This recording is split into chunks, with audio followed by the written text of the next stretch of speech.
Hello అండి అందరికీ మేక తలకాయ కూర అస్సలు నీచు వాసన లేకుండా చాలా టేస్టీగా కుక్కర్లో మా అమ్మ స్టైల్లో ఎలా చేసుకోవాలో ఈ వీడియోలో చూపిస్తున్నాను. వీడియో ఎండ్ దాకా చూసి వీడియో మీకు నచ్చినట్టయితే లైక్ ఇవ్వడం మర్చిపోవద్దు. ముందుగా మేక తలకాయ ముక్కలను సాల్ట్ పసుపు వేసి 3-4 సార్లు నీళ్ళతో శుభ్రం చేసుకున్నట్టయితే మనకి నీచు వాసన రాదు. ఇలాగ శుభ్రం చేసుకున్న మేక తలకాయ ముక్కలలో సాల్ట్ పసుపు వేసి బాగా కలిపి ఇలాగ కుక్కర్లో వేసేసి లో ఫ్లేమ్లో నీళ్ళు ఊరుతాయి కదా, నీళ్ళు మొత్తం డ్రై అయిపోయేదాకా ఉడికించుకోవాలి. నీళ్ళు మొత్తం డ్రై అయిపోయిన తర్వాత 1 గ్లాస్ నీళ్ళు పోసి ఒకసారి కలపండి.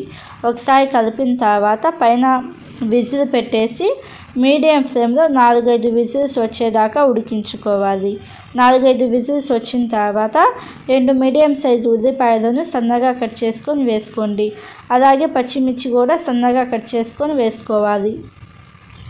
పచ్చిమిర్చి ఉల్లిపాయలు వేసిన తర్వాత ఆయిల్ 2 టేబుల్ స్పూన్లు వేసుకొని రెడ్ చిల్లీ కారం 2 స్పూన్లు, అలాగే అల్లం వెల్లుల్లి పచ్చి కొబ్బరి 3 మిక్సీలో వేసి మసాలా పేస్ట్ 2 టేబుల్ స్పూన్లు వేసుకొని ఒకసారి బాగా కలపండి.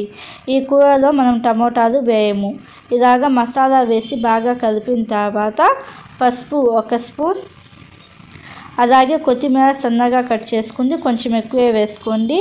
మళ్ళీ నీళ్ళు 1/2 గ్లాస్ నుంచి 1 గ్లాస్ వేసి బాగా కలిపి మీడియం ఫ్లేమ్లో 4-5 విజిల్స్ వచ్చేదాకా ఉడికించుకోవాలి. ఇలాగ 4-5 విజిల్స్ వచ్చిన తర్వాత కుక్కర్లో మీకు నీళ్ళు ఎక్కువ ఉన్నాయి అనుకుంటే మళ్ళీ మీడియం ఫ్లేమ్లో మనకి గ్రేవీ అనేది కరెక్ట్ కన్సిస్టెన్సీ వచ్చేదాకా ఉడికించుకోవాలి.